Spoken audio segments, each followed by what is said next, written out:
नमस्कार दोस्तों, मैं आसमान ठाकुर स्वागत करता हूं आपका अपने परिवार नवी क्लासेस इंदौर पर। कैसे हैं आप सभी? उम्मीद करता हूं बहुत बढ़िया होंगे, शानदार होंगे।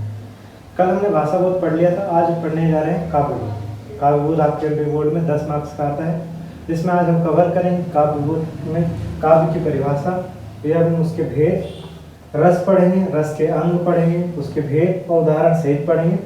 छंद पढ़ेंगे, छंद में दोहा, चौपाई, रोला, गीतिका, उल्लाला, सोठा, ये सारे छंद पढ़ेंगे।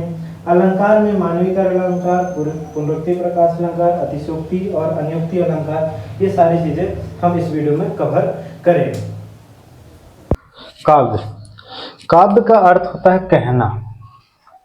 अब परिभाषा इसकी यह कहती है, आचार्य विश्वनाथ के अनुसार रसात्मक वाक्यम काव्यम, यानी रस युक्त वाक्य जो है वो काव्य की श्रेणी में आते हैं। ठीक है, लेकिन पंडित राज जगन्नाथ के अनुसार जो कहा है, रमणीयार्थ प्रतिपादका शब्द काव्यम, यानी रमणीय का जो अर्थ देता है, जो रोचक अर्थ देने वाले, प्रतिपादन करने वाले शब्द हैं, उनको हम क्या कहते हैं? काव्य कहते हैं। और काव्य के कितने भेद होते हैं? तो काव्य के दो भेद होते हैं। काव्य के कौन से दो भेद? श्रव्य काव्य और दृश्य काव्य। ठीक, काव्य के दो भेद जो हैं, श्रव्य काव्य और दृश्य काव्य। अब श्रव्य काव्य के अंतर्गत भी दो भेद आते हैं, प्रबंध काव्य और मुक्तक काव्य। प्रबंध काव्य क्या होता है? जो कथा सूत्रों और छंदों से युक्त या बधी हुई रचना हो, उसे प्रबंध काव्य कहते हैं। और कथा सूत्रों से मुक्त रचना जो है, उसे मुक्तक काव्य कहते हैं। प्रबंध काव्य के अंदर भी तीन चीजें पढ़नी है आपको, महाकाव्य, खंड काव्य और आख्यानक गीत। लेकिन मुक्तक काव्य के अंदर भी दो चीजें हैं, पाठ्य मुक्तक और गेय मुक्तक। गेय मुक्तक को भी दो भागों में बांटा गया है, गीत और प्रगीत। लेकिन एमपी बोर्ड में जो क्वेश्चन आता है, कहां से बनता है? वो यहां से बनता है कि महाकाव्य खंड काव्य में अंतर बताइए, प्रबंध काव्य मुक्तक काव्य में अंतर बताइए, या महाकाव्य की विशेषताएं बताइए, या खंड काव्य की विशेषताएं बताइए। तो हम इसी तरीके के क्वेश्चन को अभी समझेंगे, किस तरीके के क्वेश्चन आपको मध्य प्रदेश बोर्ड में पूछा जाएगा क्लास 10th में। क्लास 10th में पिछली बार जो क्वेश्चन पूछा गया था कि महाकाव्य की विशेषताएं बताइए और उनके दो कवि या रचना बताइए। ठीक है, तो अब अगला जो टॉपिक है, हम महाकाव्य और खंड काव्य पढ़ेंगे। प्रबंध काव्य या मुक्तक काव्य, या मुक्तक काव्य को क्या कहते हैं? निर्बंध काव्य भी कहते हैं। इसमें प्रश्न कैसा बनेगा? या तो प्रबंध काव्य से विशेषताएं पूछेगा, या तो मुक्तक काव्य की विशेषताएं पूछेगा, या तो प्रबंध काव्य और मुक्तक काव्य दोनों में क्या पूछेगा? अंतर पूछेगा। तो यदि प्रबंध काव्य में विशेषताएं पूछ सकता है, तो आप उसकी प्रबंध काव्य वाली जितनी मैं इधर साइड लिखा हूं, ये पूरी विशेषताएं में लिख सकते हैं। मुक्तक काव्य या निर्बंध काव्य की विशेषताएं पूछता है, तो ये सारी विशेषताएं आप मुक्तक काव्य या निर्बंध काव्य में लिख सकते हैं। यदि दोनों में अंतर पूछता है, तब आप उसको बता सकते हैं इस तरीके से कि प्रबंध काव्य में क्या हो सकती है? एक कथा होती है, लेकिन ये मुक्तक काव्य या निर्बंध काव्य होता है, इसमें कथा नहीं होती। इसमें क्या होता है? या तो भाव होते हैं, या तो क्या होते हैं? आपके विचार होते हैं। प्रबंध काव्य छंद युक्त रचना होती है, लेकिन जो मुक्तक काव्य है वो छंद मुक्त रचना होती है। ये बात ध्यान रखना है आपको।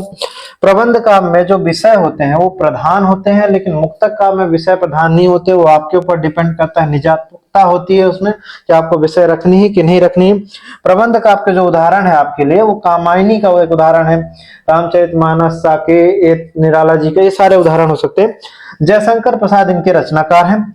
मुक्तक काव्य में जो है, ये मधुशाला है। मधुशाला की जगह आप सूरदास का सूरसागर भी ले सकते हैं, बिहारी जी की भी रचना ले सकते हैं। मधुशाला के जो रचनाकार है क्या है? हरिवंश राय बच्चन है। ठीक है, अगले जो क्वेश्चन बन सकते हैं वो आपको महाकाव्य और खंड काव्य के अंतर, और महाकाव्य की विशेषता और खंड काव्य की विशेषता है। चलिए उसमें डिस्कस करते हैं। महाकाव्य या खंड काव्य। महाकाव्य का जो आकार होता है वो विशाल होता है, यानी बड़ा होता है। ठीक है, लेकिन खंड काव्य का जो आकार होता है वो कैसा होता है? सीमित या छोटा आकार होता है। ठीक, महाकाव्य में पूरे संपूर्ण जीवन, कंप्लीट स्टोरी रहती है, कंप्लीट स्टोरी का चित्रण होता है, वर्णन किया जाता है। लेकिन महाखंड काव्य में जब होता है, उसमें एक पार्ट का, किसी एक खंड का क्या होता है? वर्णन होता है। ठीक है, महाकाव्य में अनेक छंदों का प्रयोग होता है, सारे छंदों का हो सकता है, कह सकते हैं कि सारे छंदों का प्रयोग होता है। लेकिन खंड काव्य में किसी एक छंद का ही पूरे उसमें क्या होता है? वर्णन होता है या प्रयोग होता है। महाकाव्य में इनके जो रचनाकार है, कामायनी है। कामायनी के अलावा आप साकेत कह सकते हैं, रामचरितमानस कह सकते हैं। इसके अलावा ये सारी चीजें महाकाव्य के अंदर आती है, लेकिन अभी आपको मैंने लिख देखा कामायनी, और इनके रचनाकार कौन है? जयशंकर प्रसाद। खंड काव्य में जो बात करेंगे, तो खंड काव्य के जो रचना जो आपको मैंने लिख रखी है भस्मासुर लिख रखी है, और इसके रचनाकार कौन है, नागार्जुन। लेकिन इसके अलावा और भी हैं, इसके अलावा कौन कौन सी है, तो मैथिली शरण गुप्त की पंचवटी आप लिख सकते हैं, और भी इसके अलावा बात करें तो नरोत्तम दास की सुदामा चरित्र लिख सकते हैं। ये सारी किस्में आएगी खंड काव्य के अंतर्गत आएगी। और ज़्यादा इसकी ज़्यादा डिटेल नोट्स अगर चाहिए तो आप टेलीग्राम में ज्वाइन करिए, वहाँ पे आपको इसके डिटेल नोट्स प्रोवाइड किए कर दिए हैं, मैंने पहले से ऑलरेडी डाल दिए हैं। रस क्या होते हैं? रस का अर्थ होता है काव्य में आनंद। ठीक है, तो रस की परिभाषा क्या कहती है? काव्य को पढ़ने, सुनने या देखने में पाठक को या श्रोता को या दर्शक को जो आनंद मिलता है उसी को हम क्या कहते हैं? काव्य में रस कहते हैं। ठीक है, लेकिन भरत मुनि ने एक सूत्र प्रतिपादित किया है जिसके अनुसार विभावानुभाव व्याभिचारी संयोगादृश रस निष्पत्ति, अर्थात स्थायी भाव, विभाव, अनुभाव और संचारी भाव का जब क्या होता है, संयोग होता है, वहाँ क्या मिलता है? रस की निष्पत्ति होती है, रस की उत्पत्ति होती है। रस के 4 अंग होते हैं। वो 4 अंग कौन कौन से हैं? तो स्थायी भाव होता है, विभाव होता है, अनुभाव और संचारी भाव। स्थायी भावों की संख्या 10 बताई गई है, विभाव के 2 संख्या बताई है। वो 2 कौन से हैं? आलंबन और उद्दीपन। आलंबन को भी 2 प्रकारों में बांटा गया, आश्रय के आधार पर और विषय के आधार पर। अनुभाव की जो संख्या है वो 4 है। सात्विक हो सकते हैं, मानसिक हो सकते हैं, आहारिक हो सकते हैं या कायिक हो सकते हैं। ठीक है, और संचारी भावों की संख्या कितनी होती है? 33 होती है, क्योंकि संचारी भाव कैसे होते हैं? क्षण भंगुर होते हैं। ठीक है, अब प्रश्न कैसा बनता है आपके एमपी बोर्ड में कि स्थायी भाव और संचारी भाव के बीच में क्या बताइए? अंतर बताइए, और विभाव और अनुभाव के बीच में अंतर बताइए। तो अब हम संचारी भाव और स्थायी भाव के बीच में क्या देखेंगे? अंतर देखेंगे। ठीक है, स्थायी भाव और संचारी भाव में अंतर कैसे होते देखेंगे। स्थायी भाव जो होते हैं वो उत्पन्न होते हैं लेकिन शीघ्र नष्ट नहीं होते, स्थायी रूप से बने रहते हैं आपके मनों में। लेकिन संचारी भाव जो होते हैं वो क्षण भंगुर होते हैं, क्षण भर में मिटते हैं और बनते रहते हैं। ठीक है, स्थायी भावों की जो संख्या बताई गई है आपके उसमें 10 या 11 बताइए। ये 11 इसलिए कहीं कहीं भक्ति रस का भी प्रयोग किया जाता है, इसलिए 11 संख्या है। लेकिन संचारी भाव की जो संख्या है वो कितनी होती है? 33 होती है, 33। ठीक है, स्थायी भाव की तुलना जो है तालाब में स्थिर पानी किससे की गई है? जो तालाब में पानी होता है वो स्थित होता है या पानी भरा रहता है। लेकिन संचारी भाव की जो तुलना की है उस तालाब में के पानी में जो लहर उठती है, या जो पानी में जिसमें जिस तरीके से बुलबुले बन के उठते हैं उस तरीके से की गई। जो लहर उठती है और तुरंत बंद हो जाती है या समाप्त हो जाती है, फिर उठती है फिर समाप्त हो जाती है, इसलिए संचारी भाव की तुलना किससे की गई? तालाब में जो पानी स्थित है उसके लहरों से तुलना की गई है। ठीक है, इसी तरीके से हम देखेंगे कि अनुभाव और विभाव में क्या अंतर होता है। ठीक, अब हम सीखते हैं कि अनुभाव और विभाव क्या होते हैं। ठीक, स्थायी भाव के हाव भाव यानी एक्सप्रेशन और फीलिंग्स को जो एक्सप्रेस करते हैं या प्रदर्शित करते हैं उनको क्या कहते हैं? हम अनुभाव कहते हैं। ठीक है, स्थायी भाव का जो कारण होता है, रीजन होता है, उसी को हम क्या कहते हैं? विभाव कहते हैं। ठीक है, चलिए, अनुभाव जो होते हैं वो क्रिया प्रधान होते हैं, एक्शन के उसमें होते हैं, प्रधान होते हैं। ठीक है, क्रिया प्रधान होते हैं। विभाव जो होते हैं वर्णन प्रधान होते हैं, एक्सप्लेनेशन के ऊपर डिपेंड करता है। अनुभाव के 4 भेद होते हैं, 4 प्रकार के होते हैं। कौन से? कायिक प्रकार, मानसिक के तौर से हो सकता है, सात्विक हो सकता है और आहारिक होता है। ठीक है, भाव के 2 भेद होते हैं। कौन कौन से? आलंबन और उद्दीपन होते हैं। अब हम देखेंगे रस के प्रकार और उसके परिभाषा और उसके उदाहरण। रस की परिभाषा। रस की परिभाषा लिखने के लिए एक निंजा टेक्निक में लेके आया हूँ। देखिए, किसी भी रस की परिभाषा यदि लिखना है आपको तो ये आप लिख सकते हैं। इधर आप स्थायी भाव डालिए, इधर आपके लिए रस तैयार मिलेगा, रस की परिभाषा तैयार मिलेगी। देखिए, सहृदय के हृदय में स्थित, यदि मान लीजिए मुझे स्थायी भाव यहाँ पे हास्य रखना है। ठीक है, हास्य नामक स्थायी भाव का जब अनुभाव, विभाव या संचारी भाव के साथ क्या होता है? संयोग होता है, तब कौन सा निकलेगा? यहाँ पे हास्य रस की निष्पत्ति होगी। ठीक है, यदि आपको यहाँ पे हास्य रस नहीं रखना है, आपको रौद्र रखना है, ठीक है, तो यहाँ पे क्या रख दीजिए? क्रोध नामक स्थायी भाव रख दीजिए, तो यहाँ पे क्या निकल जाएगा आपके लिए, रौद्र रस का निष्पत्ति हो जाएगी। तो कोई सी भी रस की परिभाषा निकलना बहुत आसान है। यदि आपको स्थायी भाव याद है तो आप इस वाले परिभाषा में यहाँ पे स्थायी भाव रखेंगे और यहाँ पे आप उस रस की परिभाषा निकल जाएगी, अब बन जाएगी आपकी परिभाषा। ठीक है, अब हम बात करते हैं श्रृंगार रस क्या होता है। श्रृंगार रस में जहाँ नायक और नायिका के प्रेम का वर्णन हो, किसका वर्णन हो, प्रेम का वर्णन हो, किसी नायक नायिका के मिलन का वर्णन हो, ठीक है, प्रेम संबंध का वर्णन हो रहा हो या प्रेम का वर्णन दिखावा कर रहा हो, वहाँ पे क्या हो, कौन सा रस होगा, श्रृंगार रस होगा। लेकिन प्रेम भी दो तरीके से होता है, एक संयोग का प्रेम होगा जहाँ मिलन हो रहा है, और एक क्या होगा, वियोग, जहाँ विरह हो रहा है, जहाँ छूट रहे हैं, अलग हो रहे हैं, अलगाव हो रहा है। ठीक है, तो संयोग रस वह होता है, संयोग श्रृंगार यह होता है जहाँ नायक नायिका के किसका वर्णन किया जाता है, मिलन का उल्लेख किया जाता है, जहां मिल रहे हैं उन नायक नायिका के मिलन का उल्लेख किया जाता है। ठीक है, इसका उदाहरण देखिए, राम को रूप निहारत जानकी कंकन के नग की परछाई, याते सब सुध भूल गई कर टेक रही पलटारत नाही। प्रभु राम जी को जब सीता मैया वाटिका में देखती हैं तो इस तरीके से पल एकटक देखने लगती हैं कि अपने सुध भूल जाती हैं कि हम क्या करने आए थे, पुष्प लेने आए थे या क्या करने आए थे। तो वहां पे ये वर्णन किया गया कि राम के रूप निहारत जानकी कंकन के नग की परछाई, याते सब सुध भूल गई कर टेर रही पल टारत नहीं। दूसरा होगा कि वियोग श्रृंगार, जहाँ वियोग अलग अलग हो रहे, विरह हो रहा है, जहाँ नायक नायिका को क्या हो रहा है, विरह हो रहा है या विछड़न हो रहा है, वहां क्या होगा, वियोग श्रृंगार होगा। ठीक है, तो इसके लिए उदाहरण क्या है, हे खग हे मृग हे मधुकर श्रेणी, तुम देखी सीता मग्नैनी। जब सीता मैया को रावण उठा ले जाता है तो राम विलोक में आके, विरह में आके क्या कहते हैं कि हे खग, हे खरगोश होगा, हे मृग हो यानी जो हिरण हो, इसके लिए क्या होगा कि आपने क्या मेरी सीता जी को देखा है कि नहीं देखा है, इस तरीके की आपकी परिभाषा बन जाएगी, उदाहरण बन जाएगा। आगे हम देखेंगे हास्य रस और वीर रस और बाकी रसों को। यदि आपको और चाहिए, डिटेल में नोट्स चाहिए, तो आप टेलीग्राम ज्वाइन कर सकते हो, वहां आपको सारे रसों की परिभाषा और उसके उदाहरण मिल जाएंगे। ठीक है, चलिए, रस के प्रकार। ठीक है, रस कितने प्रकार के होते हैं, 10 प्रकार के होते हैं। कौन कौन से, श्रृंगार रस, हास्य रस, करुण रस, वीर रस, विभत्स रस, अद्भुत रस, वीर रस, शांत रस, भयानक रस, वात्सल रस। ठीक, चलो बात करते हैं हम रस या रस के प्रकार। ठीक है, रस 10 प्रकार के होते हैं और उन्हीं के 10 स्थायी भाव भी होते हैं। जैसे श्रृंगार रस, श्रृंगार रस का स्थायी भाव क्या होगा, रति। हास्य रस, हास्य रस का हास्य। करुण रस शोक। ठीक है, विभत्स का क्या हो जाएगा, जुगुस्सा या घृणा। ठीक है, रौद्र क्या हो जाएगा, क्रोध या गुस्सा। अद्भुत का क्या होगा, विस्मय या आश्चर्य।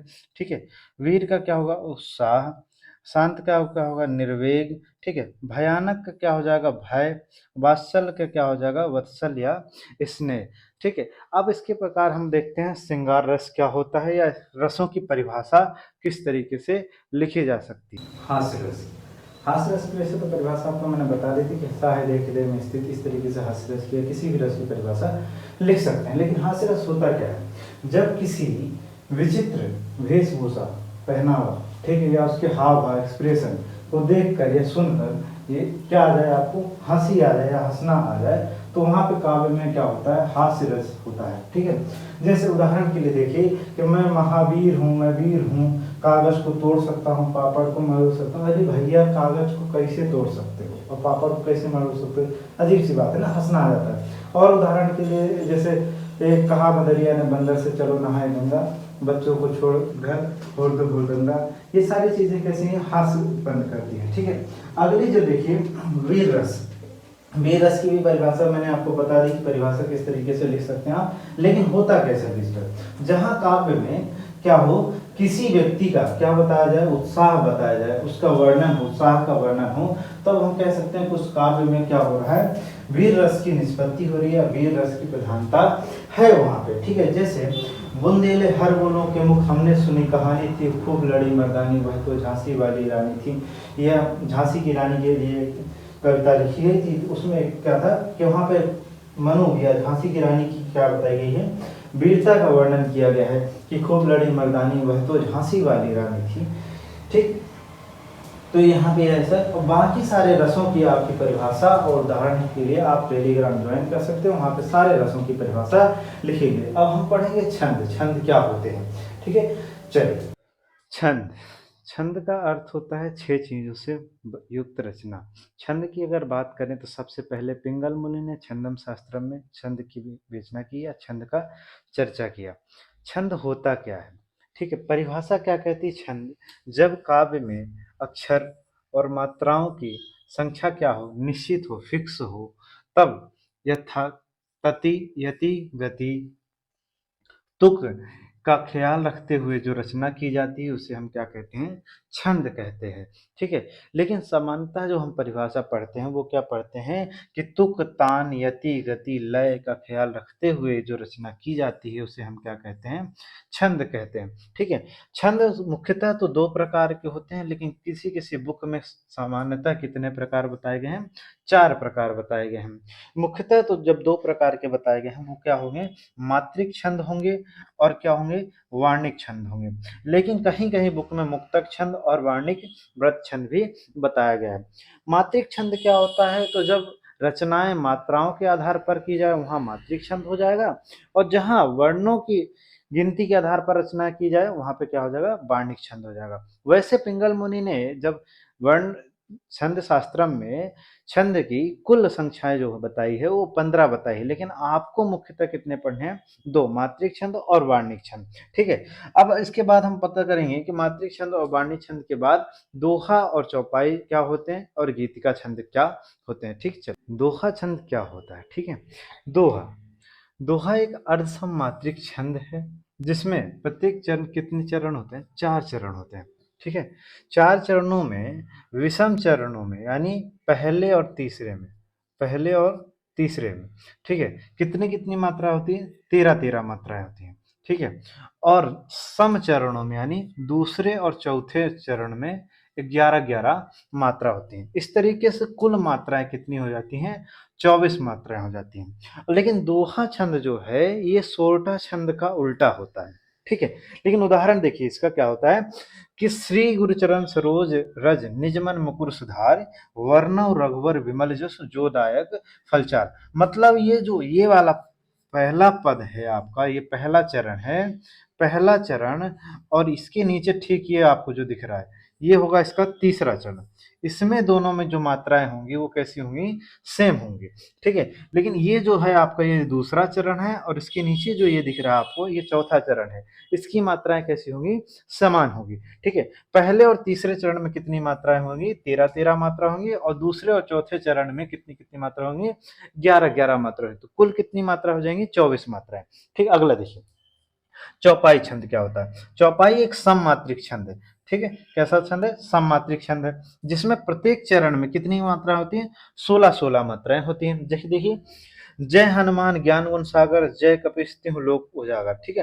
तो इस वाले चरण में टोटल अगर आप काउंट करेंगे तो कितनी मात्रा हो जाएंगी, 16 मात्राएं हो जाएंगी, ठीक है। और जय कपीस तिहुँ लोक उजागर इसमें भी अगर काउंट करेंगे तो कितनी मात्राएं आपको मिलेगी, 16 मात्राएं मिलेंगी। इसी तरीके से अब समझेंगे हम रोला क्या होता है और गीतिका छंद क्या होता है। उसके बाद मैं आपको बताऊंगा कि जो मात्राएं गिनते हैं कैसे गिनते हैं, किसने मात्राओं गिनने का सूत्र दिया, कैसे हुआ, सब सारी बातें क्लियर करेंगे। रोला छंद क्या होता है, ठीक है। रोला 4 चरणों का है, 4 चरणों वाला एक सममात्रिक छंद है। कैसा छंद है, सममात्रिक छंद है। इसके प्रत्येक चरण में 11 और 13 की अति से कुल कितनी मात्राएं होती हैं, 24 मात्राएं होती हैं। 24 मात्राओं वाला दूसरा छंद का नाम बताएंगे तो वो क्या होगा, दोहा छंद। तो इसका मतलब ये मैं कह सकता हूं कि जो दोहा छंद है या रोला जो छंद है ये दोहा का ही उल्टा होता है, ठीक है। जैसे देखिए उदाहरण में, निज मन मुकुर सुधार और श्री गुरु चरण सरोज। निज मन मुकुर सुधार में कितनी मात्रा है, 13 मात्राएं, और श्री गुरु चरण सरोज रज में कितनी मात्राएं, सॉरी, निज मन मुकुर सुधार में कितने हैं, 11, और श्री गुरु चरण सरोज में कितनी है, 13। तो कुल मात्राएं कितनी हो जाएंगी, 24 मात्राएं, ठीक है। इसका दूसरा उदाहरण ये है कि उठो, उठो हे वीर आज तुम निद्रा त्यागो करो महासंग्राम नहीं कायर हो भागो। अरे महाराज उठ जाओ नींद से, अभी भी दिन बचे हैं 50, उठ जाओ बोर्ड परीक्षा आने वाली है, अपनी विद्या त्याग दो, ठंडी में रजाई में ना घुसे रहो, ठीक है। और तुम थोड़ा सा मेहनत करोगे तो 90% बना लो, कायर व्यक्ति नहीं बनो, ठीक है। इस तरीके का उदाहरण रोला छंद में दे सकते हैं आप, ठीक है। अगला जो छंद है गीतिका छंद, यह भी एक सम्मात्रिक छंद है। सम्मात्रिक छंद है जिसमें 12 और 14 मतलब 14 और 12 की यति से कुल कितनी मात्राएं होती हैं, 26 मात्राएं होती हैं। तथा इसकी एक बात खास बात यह है कि इसके अंत में एक लघु स्वर आता है और एक गुरु स्वर आता है। इसके अंत में क्या आता है, एक लघु स्वर और एक गुरु स्वर आता है। जैसे देखिए उदाहरण में क्या लिखा है, हे प्रभु आनंद दाता ज्ञान हमको दीजिए, शीघ्र सारे दुर्गुणों को दूर हमसे कीजिए, लीजिए हमको शरण में हम सदाचारी बने, ब्रह्मचारी धर्म रक्षक वीर व्रत धारी बने। लेकिन ब्रह्मचारी धर्म रक्षक वीर व्रत धारी बने, यह आप उदाहरण लिख सकते हैं गीत का छंद में। इसके अलावा दूसरा उदाहरण आप लिख सकते हैं कि लगा के हाथों में मेहंदी तुम्ही को याद करता हूँ, सजा के फूलों की थाली तुम्ही को याद करता हूँ। ये सारी बातें आप लिख सकते हैं, ठीक है। अगला जो आप पढ़ेंगे वो पढ़ेंगे कि यह सूत्र जो है किसने दिया है। मात्रा और वर्ण गिनने के लिए भरत मुनि ने एक सूत्र दिया था जिसका नाम है यमता राजभवन सलगा। भरत मुनि साहब यमता राजभवन सलगा एक सूत्र है जिसमें हम क्या गिनते हैं, जिसके कारण हम क्या गिनते हैं, वर्ण गिनते हैं, जिसके सहारे हम क्या गिनते हैं, वर्ण की संख्या गिन सकते हैं, ठीक है। अब वर्णों की संख्या जो गिनते हैं उसका नाम क्या कहता है, गण। गण के बिना हम वर्ण नहीं गिन सकते हैं। और गण क्या होते हैं, तो 3 वर्णों के जो समूह होता है उसको हम क्या कहते हैं, गण कहते हैं। 3 वर्णों के समूह को हम क्या कहते हैं, गण कहते हैं। और इसकी टोटल संख्या कितनी है, 8 है। पूरे उसमें कितनी संख्या बताई गई, 8 बताई गई। ये कहां से आई 8, वो यमता राजभवन सलगा से आई। कैसे, जैसे मान लीजिए पहला जो गण है यमता, ये 3 शब्द हुए यमता, ठीक। दूसरा जो शब्द है मतराज, 3 शब्द हो गए। फिर तीसरा जो है तराज, तीसरा शब्द। चौथा राजभ, ठीक है। पांचवा शब्द न, न, ठीक, भ न सलग, ठीक। इस तरीके से सब मिला के कितने हो गए, 8। जैसे देखिए यगण जो है यमता से आया, मगड़ जो है मात्रा से आया है, ठीक है। तगड़ जो है तराज से आया है, रगड़ जो है राजभा से आया है, जगड़ जो है जभान से आया है, भगड़ जो है भानस से आया है, और नगण कौन से नस्ल से आया है, और सगण सलगा से आया। ये कहाँ से निकले हैं, ये सब किससे निकले हैं, तो यमता राजभवन सलगा से ही निकले हुए हैं। मात्राएं गिनने का जो सूत्र है ये कैसे पता चलता है, तो मात्राएं 2 तरीके से गिनी जा सकती है, लघु और गुरु। शब्दों को 2 तरीकों में बांटा जा सकता है, छोटे या बड़े, लघु और गुरु। लघु शब्द जो होते हैं जिसमें आ, छोटी, छोटाऊ, ए या चंद्र बिंदु वाले शब्द जो है वो लघु में आते हैं। लघु के लिए हम कैसा यूज करते हैं, साइन, इस तरीके से आई, ठीक है। लेकिन गुरु में जो मात्राएं आती हैं वो आ, बड़ा, बड़ी, बड़ा ऊ, आई या ओ या औ जो होता है उसको हम क्या कहते हैं, गुरु। और गुरु में जो मात्रा यूज करते हैं एस तरीके से, इस तरीके से एस तरीके से बना देते हैं, इसी को अवग्रह साइन भी कहा जाता है। अब हम जो पढ़ेंगे वो अलंकार है। अलंकार क्या होते हैं और कितने प्रकार के होते हैं, कौन कौन से अलंकार आपके एमपी बोर्ड में पूछे जाने हैं, ठीक। अलंकार, अलंकार शब्द का अर्थ होता है आभूषण। जिस प्रकार आभूषण शरीर की सुंदरता बढ़ा देता है उसी प्रकार अलंकार जो है वो काव्य की शोभा बढ़ा देता है या सुंदरता बढ़ा देता है। आपके शरीर की सुंदरता बढ़ाने के लिए तो आजकल फिल्टर स्नैपचैट मौजूद है जो तुरंत लगा और सुंदर हो गए, लेकिन काव्यों की शोभा बढ़ाने के लिए ऐसी कोई चीजें या ऐसा कोई फिल्टर नहीं है। उनके पास चमत्कार पैदा करने के लिए क्या होते हैं, शब्द होते हैं। शब्द के माध्यम से या अर्थ के माध्यम से अलंकार प्रस्तुत किए जाते हैं। अलंकार का शाब्दिक अर्थ क्या है, आभूषण या विभूषण, ठीक है। काव्य की सुंदर या सुंदरता बढ़ाने के लिए जो तत्व यूज कर देते हैं उसे हम क्या कहते हैं, अलंकार कहते हैं, ठीक है। काव्य की सुंदरता बढ़ाने के लिए जो तत्व यूज करते हैं उसको हम क्या कहते हैं, अलंकार। और अलंकार 3 प्रकार के होते हैं। अलंकार के भेद जो है 3 प्रकार के होते हैं। कौन से, शब्द अलंकार और अर्थालंकार और उभय अलंकार। शब्द अलंकार वे अलंकार होते हैं जिनके जो शब्दों के माध्यम से चमत्कार पैदा करें वो शब्द अलंकार कहलाएंगे।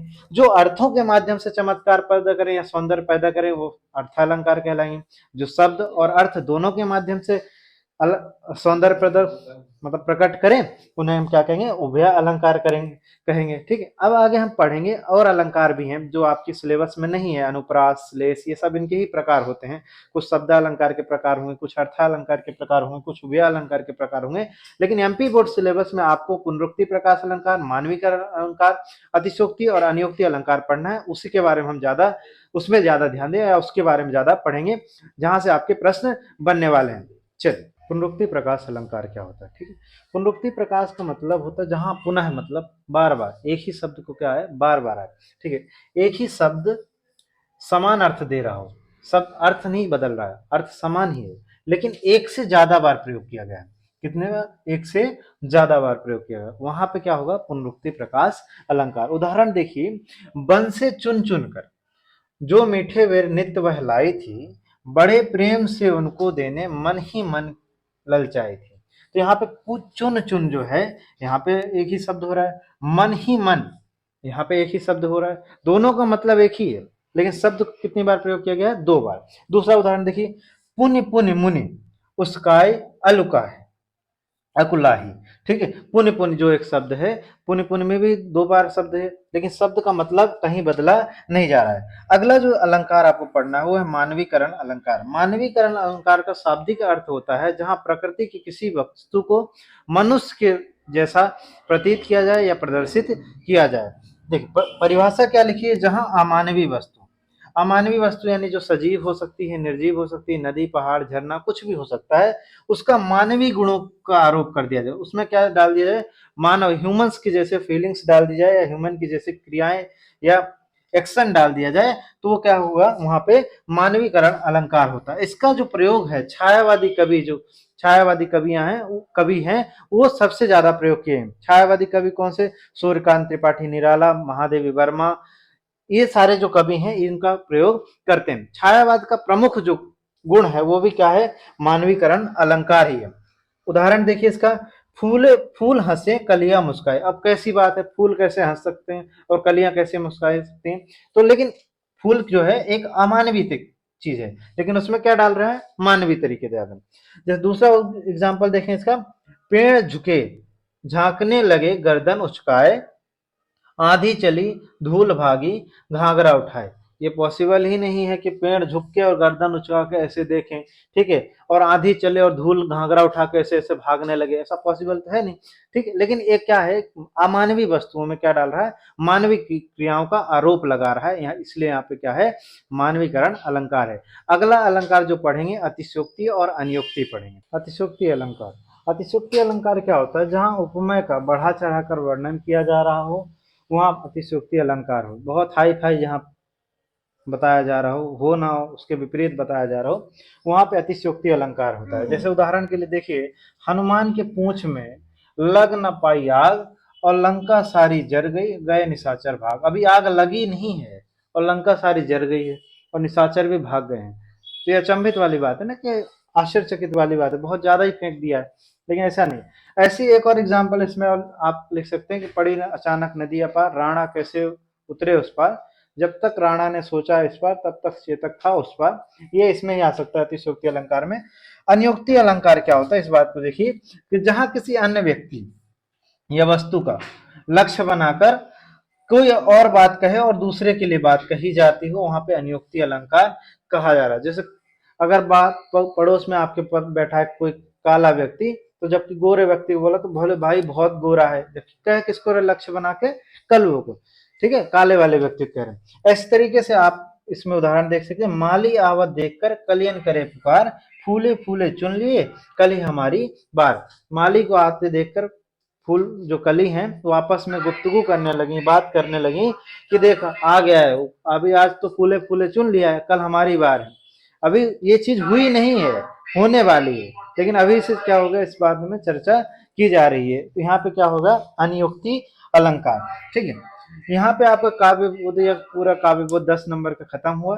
कैसा लगा आपको वीडियो जरूर कमेंट में बताइए और साथ बनाए रखें। मैं आपको इस बात का विश्वास दिलाता हूँ, जिस दिन फतेह सीरीज खत्म होगी आपको 75 में से 75 अंक दिलाने का दावा किया है और ये दावा पूरा साबित होगा, ये आप ही बताएंगे, जब आपका एग्ज़ाम होगा, वीडियो डली है, आप कमेंट सेक्शन में आएंगे और भी कमेंट करके जाइए क्या मेरी बात सही है और क्या मेरी बात गलत है। Thank you. राधे राधे।